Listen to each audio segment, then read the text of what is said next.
¿Qué tal? Buenas tardes para todas y todos. Gracias por participar, como siempre, en las charlas y las actividades que nuestra cooperativa realiza históricamente, por decirlo de alguna manera. Hoy, nuevamente, tenemos a dos amigos de la casa. Un moderador que es Atilio Borón, politicólogo, sociólogo. Algunos lo escuchamos en una charla hace 10 días atrás. Y hoy la charla la va a hacer nuestro amigo Felipe Piña, que no quiere que lea su currículum, pero algo tengo que decir. Bueno, Felipe nació en Mercedes, Buenos Aires, el 29 de mayo. Es un historiador, profesor y escritor argentino especializado en la historia de la Argentina. Realiza trabajos en diversos formatos y es considerado por el programa Ver para Leer como el historiador con más difusión en la Argentina después de Félix Luna. También es director del Centro de Difusión de la Historia Argentina de la Universidad Nacional de General San Martín, columnista de Radio Vorterix, es director de la revista Caras y Caretas y consultor para América Latina de The History Channel. Además, para este mismo canal realizó y animó la serie Unidos para la Historia en el 2010. Creo que con esto nos da un pantallazo. Sabemos que Felipe ha escrito varios libros y ha escrito en distintos periódicos y escribe. Y hoy en particular nos va a hablar de su último libro, sobre Mariano Moreno. Creo que todos sabemos quién es Mariano Moreno, pero Felipe nos abre la cabeza y nos hace ver cuestiones que no aparecen tradicionalmente en todos los libros o en todas las visiones de la historia. Para nosotros es un placer nuevamente, Felipe, que estés en RCT y te dejamos en el uso de la palabra. Muchísimas gracias, buenas noches, gracias por venir y le doy la palabra a Atilio. La verdad que es un honor estar acá, así que muchas gracias.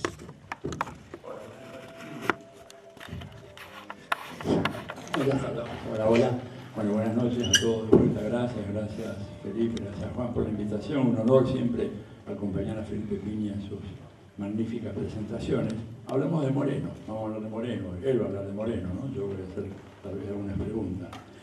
Leyendo el libro, decís vos que él realmente no fue protagonista la Semana de Mayo, que es lo que nos enseñaron en la escuela primaria, a todos nosotros, ¿verdad? Fren, Peruti, Moreno, etcétera. Contanos un poquito, empezamos por eso, porque me parece un tema interesante. Bueno, en realidad es muy interesante porque habla de cierta planificación de la revolución. Él era un abogado, recordemos, que estudió en Chuquisaca, una universidad muy importante, fundada por los jesuitas, y que, como sabemos, los jesuitas fueron expulsados en 1767 por el rey Carlos III por entender que era una orden peligrosa, muy política, que estaba como armando un imperio dentro de un imperio. Y es cierto, los jesuitas han sido y son una orden muy política. De hecho, tenemos un papa jesuita hoy en día, y para el imperio parecía como un peligro. Por lo tanto, esa universidad pasó a ser una universidad real, y ahí iban a estudiar los que querían estudiar Derecho y Derecho Canónico, o sea, Teología. Y por eso Mariano fue a Chuquisaca, en realidad con un objetivo prácticamente de sustento de la familia. Era una familia pobre, y las familias en la época de la colonia querían tener un hijo cura y un hijo militar para obtener dos sueldos de esos indiscutibles a lo largo del tiempo, ¿no? Y en ese contexto Mariano estudia Derecho y luego conoce al amor de su vida, que se llama María Guadalupe Cuenca, un personaje muy importante para él. Digo que la conoce como de una manera muy particular. Hablo de un amor a segunda vista, porque él la conoce en un retrato, en una tienda de Chuquisaca, ve una chica que le parece muy bonita, que era verdaderamente peligrosa, ¿no? Y es interesante pensar que un tipo tan liberal y conservador como Ricardo Levene, el patriarca de la historia académica argentina, un gran historiador del liberalismo, digamos. Y él dice que el fusilamiento fue totalmente correcto y que si no, la revolución hubiera muerto en la cuna, ¿no? Porque la gravedad del alzamiento de Liniers era total. Se ponía en riesgo seriamente la revolución. Y el tema de los hacendados, ¿no es cierto? La propuesta que él hace, que algunos han caracterizado, yo creo que erróneamente, como una especie de exaltación del liberalismo económico. ¿Cómo la vemos? ¿Cuál es su visión de eso? Bueno, es muy interesante porque los hacendados son los ganaderos exportadores, es decir, la única industria que tenía el Río de la Plata en ese momento, los dueños de los distintos mataderos, no estaban los saladeros instalados todavía, pero sí era una industria del cuero, etc.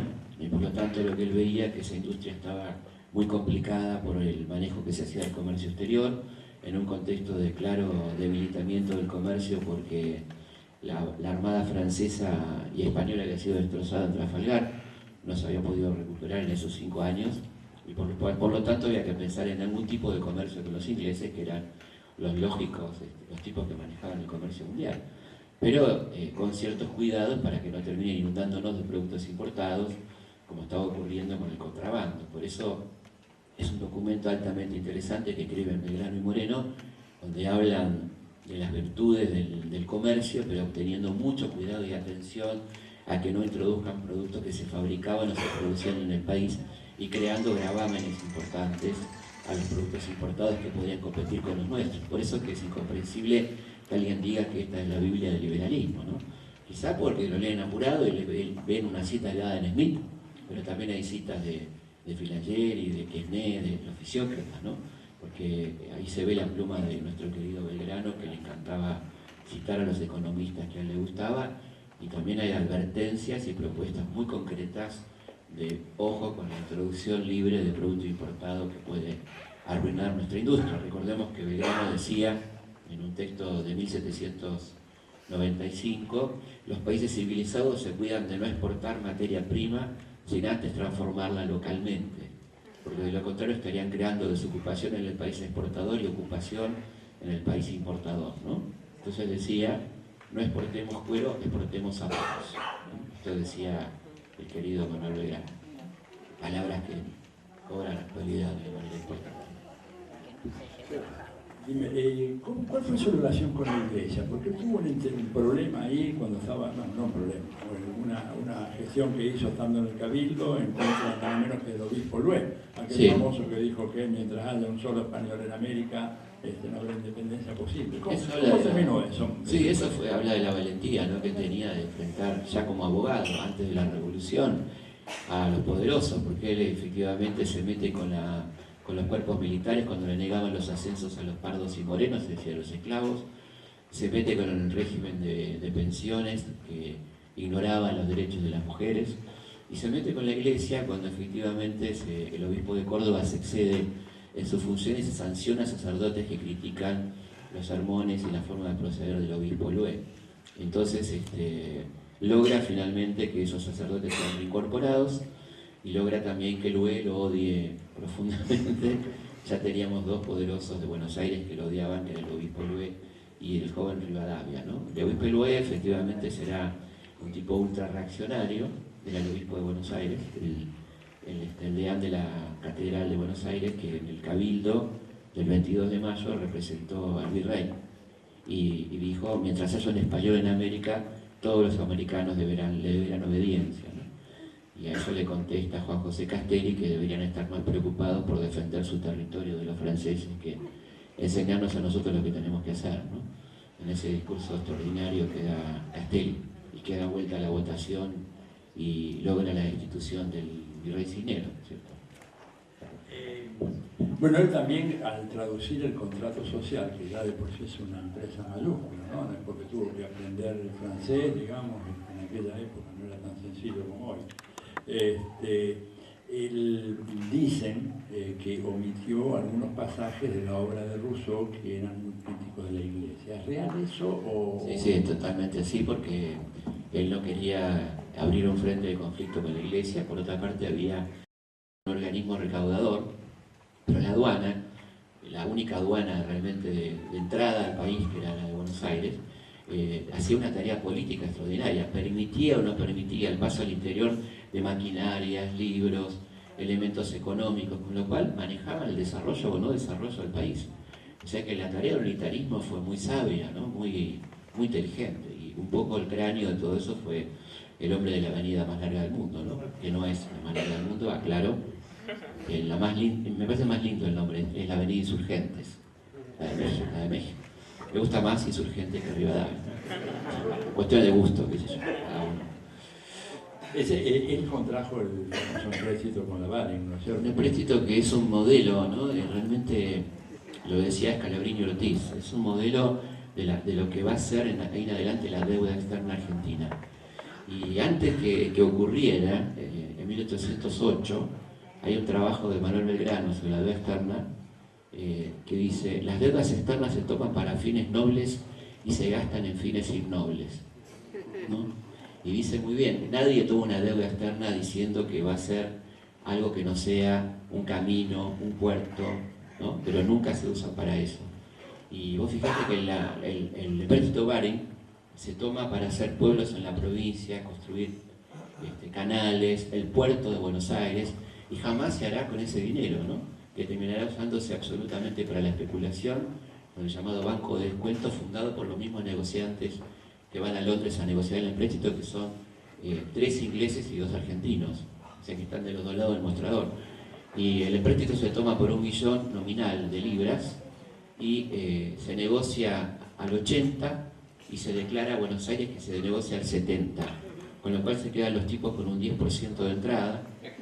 La Casa Baring dice que la provincia de Buenos Aires es un lugar muy inseguro, que no da garantías, que por lo tanto piden varios años adelantados de pago del servicio y la hipoteca de la tierra pública de la provincia de Buenos Aires.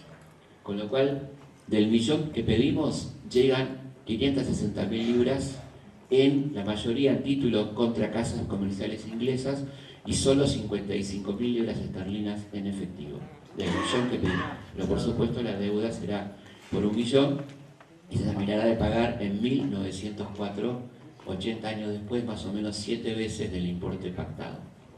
Por lo tanto, dice muy bien Scalabrini, es un modelo de lo que son las deudas externas argentinas.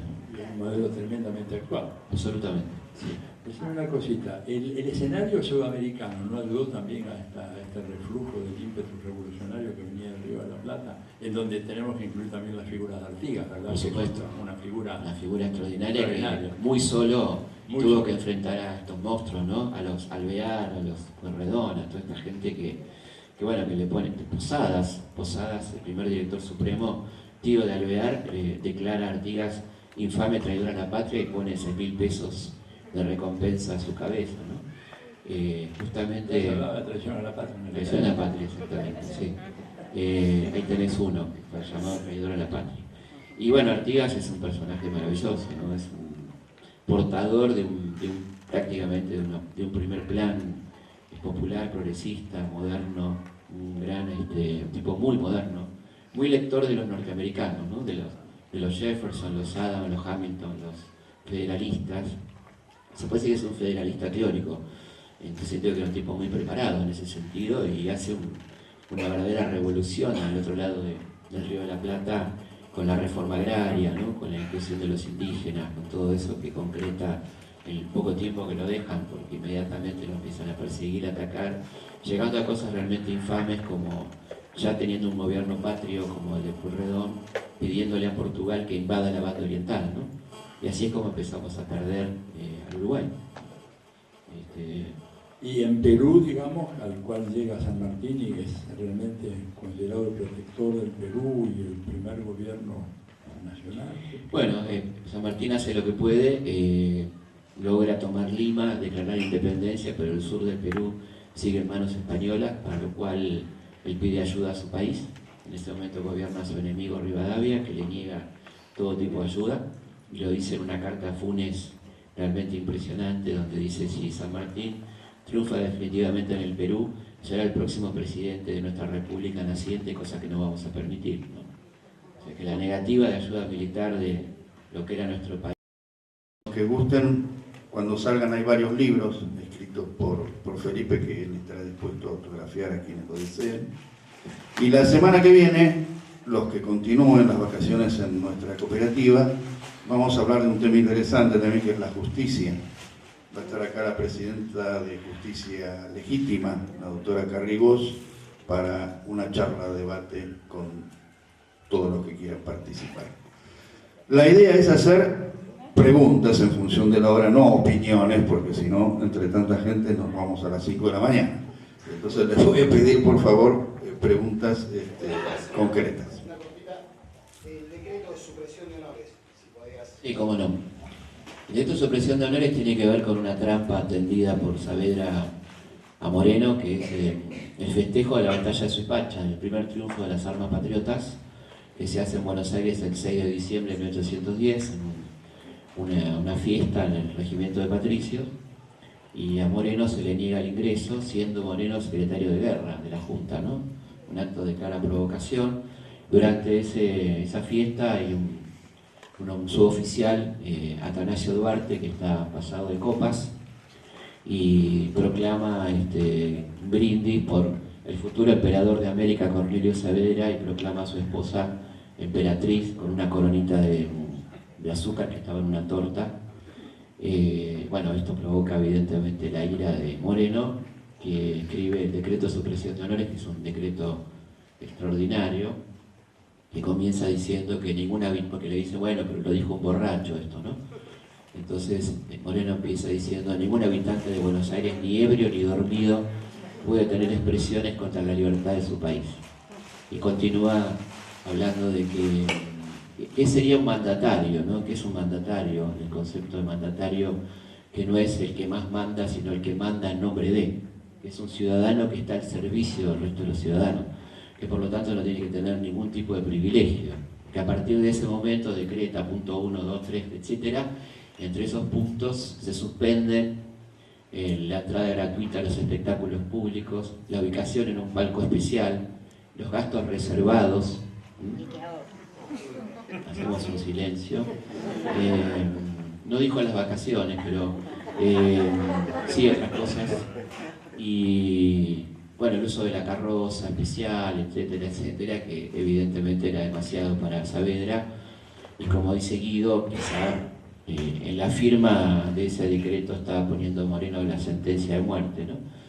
Es interesante que el doctor Ilia, en 1965, toma el decreto de supresión de honores y lo convierte en decreto del Poder Ejecutivo, aplicándolo a rajatabla a su persona y a todo el gabinete, lo cual demuestra que un presidente puede vivir sin honores, sin gastos de representación, sin alaracas y demás. Por supuesto que cuando asumió Onganía, una de las primeras cosas que hizo fue anular el decreto de inspiración morenista, ¿no? Que el doctor Ilia quiso hacer además un homenaje al querido Mariano Moreno, ¿no? Con este decreto del Poder Ejecutivo. Sí. Sí, Felipe, yo estoy muy agradecido con tu obra, a través de tus libros, tuve, digamos, un pantallazo importante de la historia, pero no puedo evitar un desasosiego de ver cómo la historia va pegando siempre una vuelta y estamos siempre en el mismo lugar. Siempre en el mismo lugar, o peor aún, ¿no?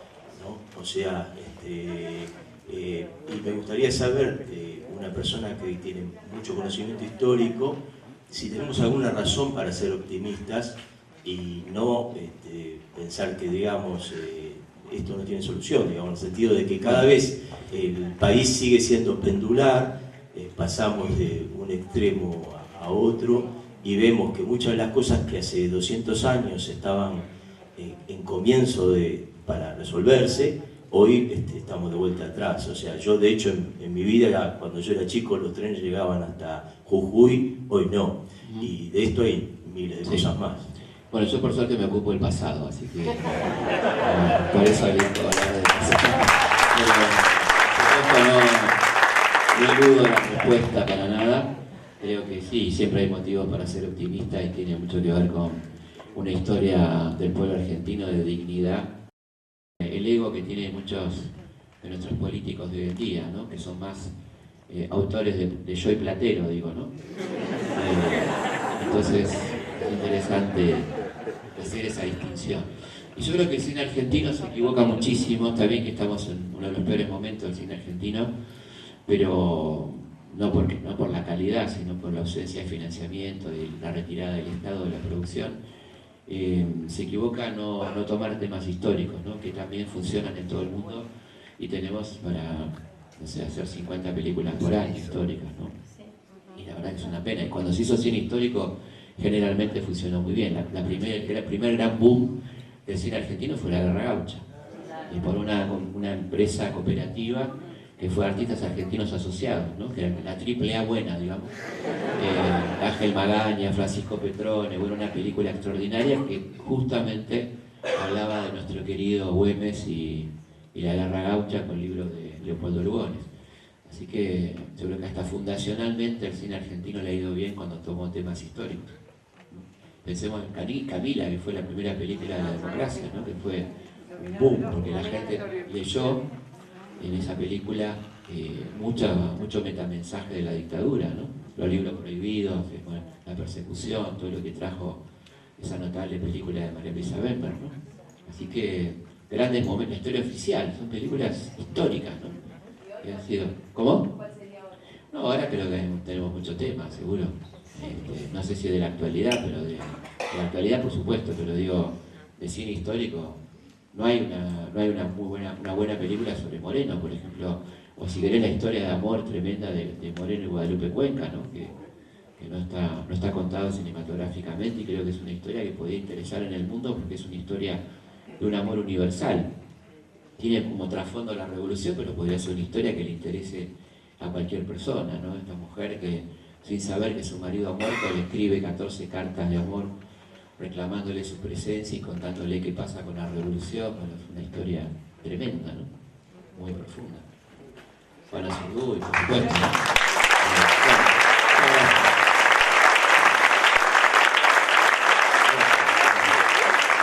Dos cositas, dos pequeñas cosas. Los que quieran compartir con un familiar, un amigo, un vecino, esta charla, como todas las que damos, mañana o pasado ya está en nuestra página web, como las que haremos en futuro, aquellos que no puedan por no estar en nuestra institución. Y otro pequeño aviso, ustedes que gente participativa, interesada por el futuro del país y de América, paso un pequeño aviso, aunque no se haga acá, una charla organizada por Espacio para la Memoria de Mar del Plata, mañana, 19 horas en el Faro de Punta Mogotes, va a dar una charla Atilio sobre el panorama sociopolítico de América Latina. O sea, aquellos que quieran participar, y con Felipe después nos vamos a ver Independiente a la cancha.